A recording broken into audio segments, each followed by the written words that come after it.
I really want a kid of my own. My husband, now named John, said in a sarcastic tone. I couldn't hold back anymore and blurted out. What? Aren't I right here? Up until now, John has constantly berated me for our inability to have children. Even now, he's holding my sister's baby in front of me, as if to make a point. Huh? John opened his mouth in surprise. Despite all the evidence, is he really pretending to be oblivious? I won't let him. You all will see, I'll drag you down to hell with me. My name is Natalie Johnson. I'm a 25-year-old housewife. All right, it's ready. I was preparing dinner in the kitchen. As I opened the big pot, a refined spice aroma wafted through the air along with the steam.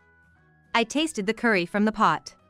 The spiciness is okay, the meat is tender, yes, it's just how he likes it. Just as I sighed in satisfaction, John came home. I'm home. My husband, John, had returned. I went to the entrance to greet him. Welcome back. I made your favorite curry today. As I took John's bag at the entrance and was about to head back into the room, he suddenly said, Hey. I felt John's fingers grip my shoulder firmly. I felt a sharp gaze piercing through my back. So? How did it go? Today was the day, right? His words made me catch my breath. My heart raced and I felt dizzy. Answer me! I swallowed hard and then opened my mouth. It didn't. What? I gathered my courage and said. It didn't work. This month too, we didn't conceive, again. I clenched my hands tightly. Seeing my reaction, John let out a big sigh. Again? Why can't we have a child? Making curry just to appease me, how obvious. I'm sorry. But... Don't make excuses. All my friends had kids right after getting married. Thinking of names, buying baby clothes, they all seem so happy. I want kids too. But we've only been married for 3 months, we don't need to rush. He clicked his tongue in annoyance. John stared intently at my face and then, with a sneer, said, Maybe you're just infertile as a woman. Why don't you go see a gynecologist? Snatching his bag from me, he stormed off to his room. I covered my face with my hands. I too long for a child. To carry a new life, to feel its preciousness. To be moved by every step of my child's growth. But maybe I'm not qualified for that. My parents disappeared before I could even remember them. They vanished, leaving me and my twin sister behind. I grew up without knowing a parent's love. Can someone like me really be a good parent? It's something I always worry about. But I can't give up. My desire for a child is genuine, and I'm sure someday, God will bless me with one. I need to stay strong and wait for that day. And next month, there's the long-awaited wedding. It's a bit late, but that only makes me more excited. All right. Smile, smile. I went to call John for dinner. Today is his birthday. I've decorated a cake and prepared a present. Waiting for John's return, the doorbell rang. It's rare for someone to ring the bell. I hurried to open the door. There stood a woman. As beautiful as an actress, with a stunning face and figure. She casually brushed her lustrous black hair off her shoulders. Hello there. It was my twin sister, Brittany. We're fraternal twins, looking nothing alike. Seeing my sister's face, I was taken aback. Brittany? What are you doing here? Oh, just thought I'd visit. But today's John's birthday. We were going to celebrate just the two of us. I texted you, remember? Brittany gasped, putting her hands together at her chest. Oh, sorry. I forgot. I've been feeling lonely since you got married. Ever since I married, Brittany has been visiting unexpectedly, sometimes weekly or even every 3 days. This has limited the time John and I have alone, and we haven't been able to talk much lately. However, whenever Brittany says she's lonely, I find myself unable to say anything. After all, we're the only family we have.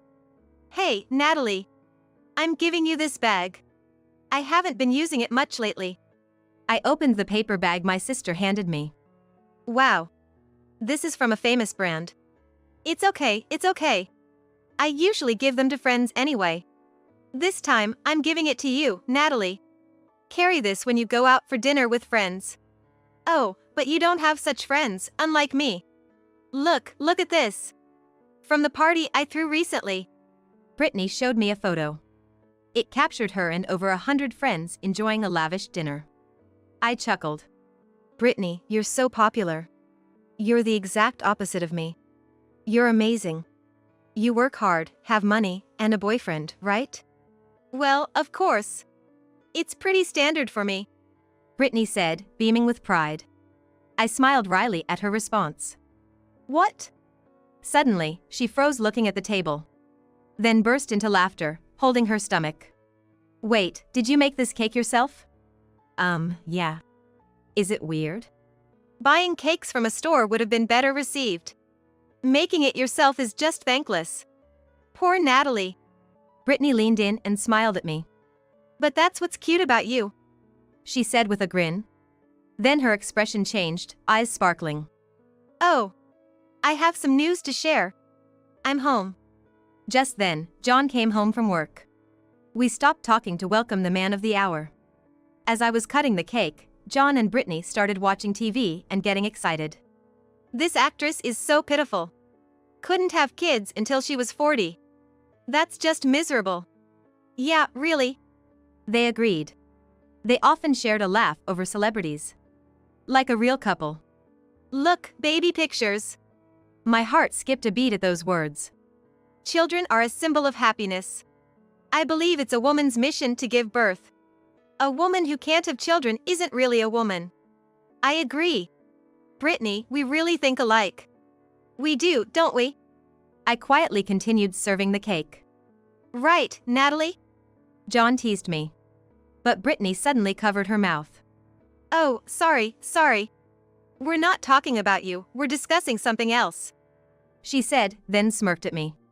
It was an expression I'd never seen on her before. Filled with definite malice. The reason Brittany visited was to see her sister because she was lonely. That's why I couldn't say no. But, was that really the truth? After the party ended and Brittany left, I received a message on my phone. I'm pregnant. Remember I said I had news? I'm planning to get married too. Sorry for finding happiness before you. My family was becoming happy. I should be delighted, ready to celebrate. Yet inside me, something dark was brewing. Time flew by. And today was the long-awaited wedding. We chose a small local church as the venue. It was somewhat modest, but I wanted to save as much money as possible for the child we might have someday. After getting dressed in my wedding gown, I spent some relaxed moments in the dressing room. But that peace was shattered in an instant. Bang! The door flew open. I'm here! Congratulations, Natalie! Startled, I turned to see my sister. But an even more shocking sight awaited me. Brittany, that outfit! What? What is it? I swallowed hard and said. You can't wear white at a wedding. Yes, Brittany was wearing a pure white dress. She clasped her hands together in an exaggerated manner. Sorry. I tried to avoid it, but I just fell in love with this dress, and besides, Brittany said, letting a sly smile creep onto her face. It suits me, doesn't it? This dress. She struck a pose with pride, tilting her head as if looking down on me. Then scanned me from head to toe. Is that a handmade dress? It's more like a dress than a frock. Not the fluffy kind you'd expect at a wedding. Yes. I have a favorite designer who tailored it specifically for me. They embroidered it with my favorite flowers. Brittany only smiled with her lips. Well, good for you. Embroidery can feel a bit old-fashioned, but it suits you, Natalie. It's nice, right? Thanks. I forced a smile on my face. Hey, it's time, John said abruptly as he entered the dressing room. He didn't even say I looked beautiful. I let out a deep sigh. The ceremony went smoothly, and the reception began. Now, a speech from the family. Brittany stood up to the microphone. Instantly, the men in the room started murmuring. Beautiful. Gorgeous. I wish I could marry someone like her. Their gazes went beyond her dress, entangling with her beauty and figure. Ahem, hello everyone. I'm Brittany, the sister. Today, there are a few empty seats, but thank you all for coming. At the reception, about 30% of the guests were absent. We had prepared seats for Brittany's friends, but none of them showed up. As you can see, my sister doesn't have many friends, just about 8. She spends her holidays cooped up, eating sweets and tapping on her phone. Sad, isn't it? There were chuckles from the audience. I felt the blood drain from my face. What was Brittany saying? This is a wedding, a reception. But I love my sister just the way she is. John, please make her happy. Brittany's angelic smile elicited a round of applause. I didn't even want to think about for whom that applause was meant. After the reception, I called Brittany to the dressing room. What was that about, Brittany? Those empty seats were for your friends, right? Making it seem like it was my fault. I pleaded desperately, but Brittany just laughed and patted my head as if I were a child. Don't be mad. If you worry about such things, life will be hard, you know? My friends said it was a great ceremony too. John chimed in nonchalantly. Why are you doing this? They laughed at my panic as if it were a joke. I was left standing there, unable to comprehend the absurd reality. Soon after, my in-laws arrived. They comforted me and scolded John and Brittany. They apologized, saying their son was at fault. I felt a bit better, but doubts about the two of them started to arise in my mind. The discomfort I had been feeling was slowly but surely accumulating. 10 months had passed. John, my in-laws, and I were driving to a certain place. John seemed excited in the driver's seat. I'm really looking forward to this. Aren't you, Natalie? I remained silent, looking down. We arrived at Brittany's house. John and my in-laws started to gather excitedly around the living room sofa. She's so adorable. So glad she was born healthy. At the center of it all was Brittany, holding her baby. She ran over to me with the baby in her arms. Look, Natalie. Isn't she cute? She looks just like me. Brittany was radiating happiness. But her eyes were wide, seemingly enjoying my reaction, her mouth twisted in a smirk.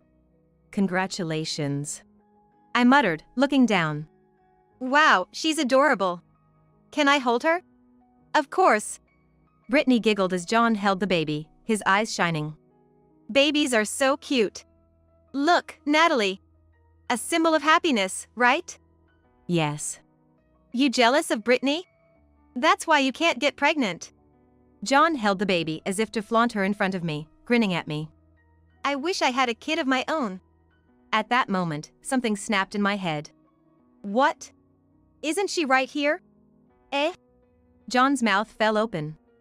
Huh? My in-laws' eyes widened in shock. Pointing at the baby in John's arms, I spoke clearly, loud enough for everyone to hear. Right there. Your child. Your and Brittany's beautiful baby. The atmosphere froze in an instant. John's face turned pale, and Brittany's face contorted. I pulled out photos from my bag and scattered them on the floor. The photos showed John and my sister heading to a hotel together. I know everything about John and Brittany's affair. As I declared this, Brittany burst into laughter. Stop it, this is just some kind of edit, right? Don't be silly. The silly one is Brittany. I suspected you too, so I installed cameras in the house. Then, on a day I was away, you too. I pulled out my phone and played a video. The living room displayed John and Brittany's affair. Brittany's face turned beet red. What is this? Stop it. Stop it now. She lunged at me, snatched my phone, threw it against the wall, and stomped on it repeatedly. The phone's screen shattered, emitting strange noises. I watched her coldly. It's useless, Brittany. She stopped tearing the photos, looking up at my words. Useless? What do you mean? Then a thunderous shout filled the room. John! My father-in-law had grabbed John by the collar. Did you betray Natalie? With her own sister? You monster! Having a child too! How are you going to take responsibility for this, you idiot son? My mother-in-law was in tears. John trembled under their accusations. Wait! It's not even proven that the child is mine and Brittany's. Natalie is just trying to frame me. DNA test. Huh? I declared loudly. A DNA test will show who the child belongs to. Why not go to the hospital? But John stammered, but still tried to plead with his parents. Look, Natalie can't even get pregnant. A woman who can't bear children isn't suitable as a wife, right? Are you out of your mind? A cheater like you is the one who's not suitable as a husband. That's... John's eyes darted around, avoiding everyone's gaze. Seeing this, my in-laws let out a heavy sigh, turning away. Say something, Brittany. Why did you do this? Betraying your family is a terrible sin. Brittany shuddered, then said, It's not my fault. It's Natalie's fault. Her teeth gritted, she glared at me like a demon. It's all because you stole my first love. What? I was completely taken aback, having no recollection of such a thing. Ever since our parents left, I've always acted tough. But you were always so weak and annoying. And yet, the guy I first loved rejected me for you. I like Natalie. She's so pitiful. I can't leave her alone. That's when I swore. If you want to be so pitiful, I'll make sure you are, thoroughly. First, I wanted to make you feel lonely. I kept telling you, our parents are gone. We're all alone. And you became such a gloomy child, unable to make friends. So pitiful. Then, I wanted to instill in you a sense of inferiority. To make you think, Brittany is amazing. I'm worthless. So, her giving me brand name items and bragging about her many friends was all to make me feel inferior. And probably, taking John away too. You see now, right? You're beneath me. Betrayed by your husband, hated by your sister, you're the most pitiful woman in the world. Brittany laughed triumphantly. But I felt nothing. I'm pitiful? I see, that's what you think, Brittany. Understood. She must have expected me to lose it. But she just stood there, baffled. But that doesn't matter to me anymore. Now, I just hate you. I loved you so much, and you've been manipulating me all this time. It's terrible. So I've decided to return the favor. Everything you've done to me. I mimicked her laugh. And Brittany backed away as if she had seen a monster. Was my face that scary? Stay tuned, both of you. I said as I left the house alone. Months passed since then. John handed me divorce papers and left. Probably to my sister Brittany's place. Today, I'm at a wedding in a grand church in New York. Wearing a thick, long cardigan over my dress. Making sure it's completely hidden. The place is packed with over 100 guests. I can barely see the bride and groom. They probably can't see me either. The couple enters, applause erupts. The minister begins. Do you, John, take Brittany to be your wife, through good and bad, rich and poor, sickness and health? It's my sister Brittany and John's wedding. I learned about my sister's wedding a month after the chaos unfolded. Brittany had announced her shotgun wedding with John on social media. The post even detailed the wedding plans. They sure started preparing early. They must have been preparing for a while, probably even before my own wedding. That's why Brittany didn't invite her friends to my wedding. I didn't make invitations for my sister's friends. She said she'd create a group chat and confirm the attendees herself. She wanted to reduce my burden with the busy wedding preparations. I thought it was her way of being thoughtful. But now, I think she never even created that group chat. She lied about everyone attending.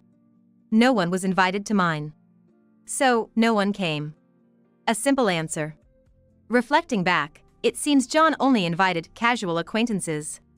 I've never met his close friends, before or after our marriage. Whether John was already connected with Brittany before marrying me or it was just bad timing, I'll never know. But one thing is clear. They want this to be their only wedding. They want to erase all their time with me. I can't forgive that. What was the time I loved John, the time I spent for him, all for? Destroying one person's life for their own happiness is unforgivable. I reaffirmed my resolve for revenge. After the ceremony, the reception began. It was a standing party, perhaps due to the crowd, bustling with people. I hid myself in a corner. Here's a special telegram announcement. From the groom's parents, who couldn't make it today, we have a special movie. Please watch. The staff announced proudly. John and Brittany's eyes widened in surprise. The screen suddenly lit up, displaying John's parents. They were smiling, but their eyes were sharp, like predators. It's finally starting. I watched the screen and smirked subtly. John, Brittany, congratulations on your wedding. Congrats. The couple in the video smiled at each other. Thank you all for coming today. As a token of our appreciation, we'd like to give you a gift from us. Excited murmurs rose from the crowd. What is it? A gift? John's mother interrupted. It's a gift of words. Now, over to you. Leave it to me. John's father's face, previously relaxed, suddenly turned stern. There's the bride, isn't she?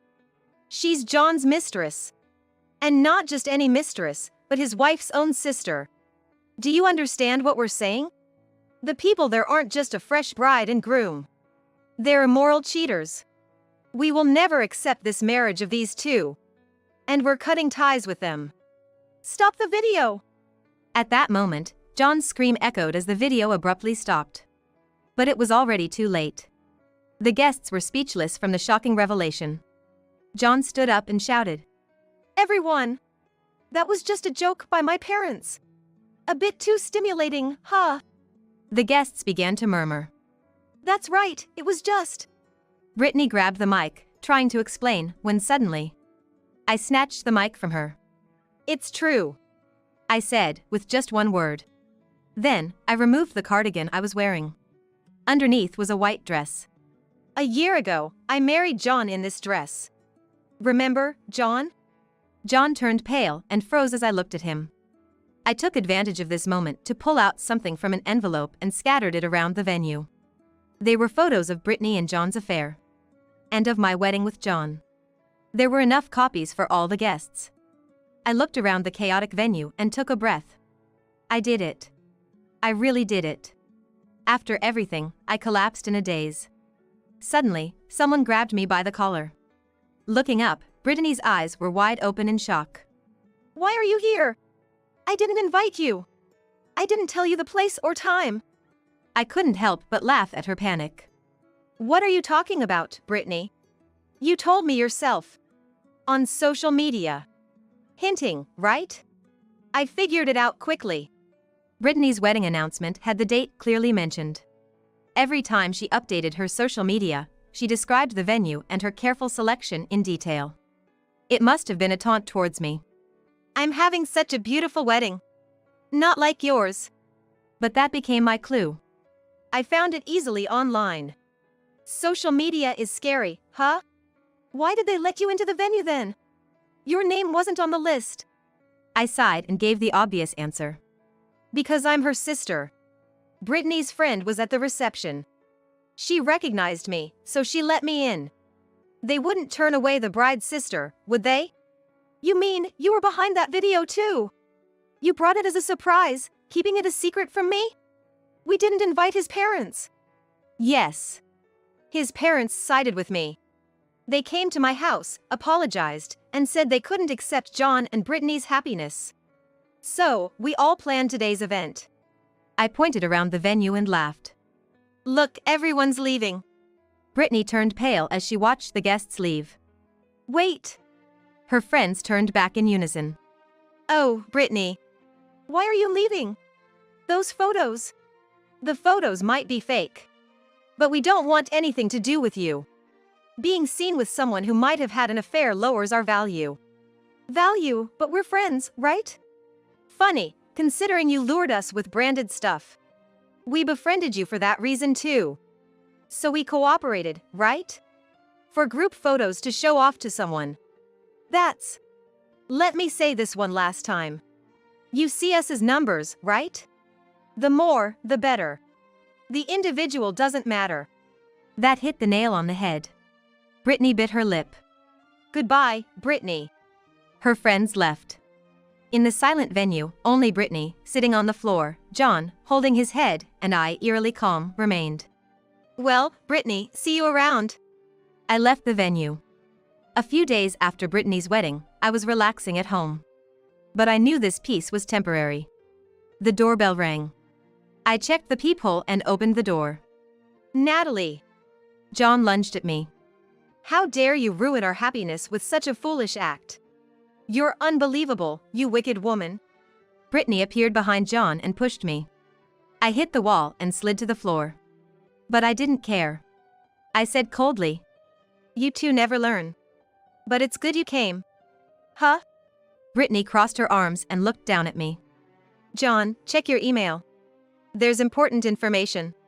What? I had sent an email just before opening the door, attaching photos and videos. Photos and videos? You're doing that again. John begrudgingly checked his phone, his face turning angrier. He turned to Brittany, thrusting the phone at her. Brittany, who's this old man? The photo showed Brittany in revealing clothes, holding hands with several older men. The video captured her entering and leaving hotels with them and receiving money. It's sugar dating, right? Brittany. I stated matter-of-factly. Brittany, you always buy so many branded things. Probably to show off to me. It's impossible on a regular employee's salary. So, I did some digging. It was almost like playing detective, pretty fun actually. You. Brittany snarled. I turned to John, who was hanging his head. Hey John, did you do a paternity test? What? Remember, I said a DNA test would prove if the child is really yours and Brittany's. No need for that. I mean... John gasped, realizing the dreadful possibility. John, I said clearly. Whose child is it, do you think? In that moment, John grasped Brittany's hand tightly. He looked directly at Brittany and murmured. Brittany, did you betray me? After all you've done to me, even the child. What are you talking about? The child is yours. Are you doubting me? Of course. How can I trust a woman who does sugar dating in secret? You trust Natalie over me. So, you'll agree to a DNA test then? We'll go to the hospital tomorrow, okay? John clung to Brittany's hand, probably wanting to believe her. Well... Brittany stumbled over her words. Her reaction was evidence enough. John ruffled his hair in frustration. Damn it! I thought having a beautiful wife would be a bragging right, but look at this mess. You sisters have ruined my life. John stormed out, lashing out at furniture and appliances on his way. Brittany, pushed aside by John, sat down on the floor, sulking. Brittany. I looked down at her and taunted. How does it feel now? Brittany twitched in response. When the test comes out, John will leave you. And now, you have no friends left. Brittany glared at me. I have friends. Not everyone left me. So, what messages did you get then? Huh? Brittany exclaimed, clearly not expecting such a question. Right after the wedding. Did anyone show concern? Ask about the situation? Offer support? Brittany awkwardly looked away from me. I got messages. When Brittany made that weird speech to discredit me when I divorced John. Sure, I only have 8 friends, but all of them were concerned and reached out. Brittany, you have way more friends than me, yet nobody worried about you. I heard Brittany grinding her teeth. John left you, and now you have no friends left. Brittany, that's pitiful. I said sincerely. Brittany suddenly looked up, raising her voice. Pitiful? Me? What are you talking about? That's just your perception. I'm not pitiful. I'm beautiful, have a great figure, and men lavish me with gifts because I'm worth it. The one who's pitiful is you, with nothing to your name. I, feeling no emotion at Brittany's angry voice, quickly responded. Sure, let me say this then. Brittany, you're not better than me. Not before, not now, not ever. Huh? I used to praise you a lot, right? Saying wow about your branded items, your many friends. You wanted me to say it, didn't you? To admit you're better than me. Yes. So what? I never once thought you were amazing, not even for a moment. What? I glanced at Brittany's bag tossed on the floor. I have zero interest in brands. I don't care about having few friends. I don't aspire to have many. That's my value system. So, Brittany, you never had the upper hand over me. What? No way. You used to say you envied me, thought I was amazing. I said that to make you happy. Because we're family. I wouldn't show indifference when you're proudly sharing. In a word, I was flattering you. You took it seriously. What? Because, Brittany, I loved you. We were the only family, and I didn't want to lose you, so I was considerate. Brittany shouted with a trembling voice. Don't lie! You were troubled because you couldn't have children. That doesn't matter to me anymore, I replied with a sigh. With John, I thought I had to have children. But life isn't that simple. There are different people, different ways of living. I'm done being obsessed and suffering over having children. What I did? Brittany began to tremble violently. I dragged her out of the house, unable to move on her own. Goodbye, Brittany. I closed the door with a thud. Afterward, Brittany and John divorced. Turns out, the child wasn't John's, according to the DNA test. Their affair spread quickly, as they had invited 100 people to the wedding. John and Brittany lost their jobs, couldn't find new ones, and are struggling with day labor. I moved away to start anew. In this place, free of Brittany and John, I plan to forget everything and restart my life. I'm going to a friend's house today. She just had a baby. I ring the doorbell, holding a baby gift. My friend opens the door with the happiest smile. Congratulations! I sincerely offered my congratulations.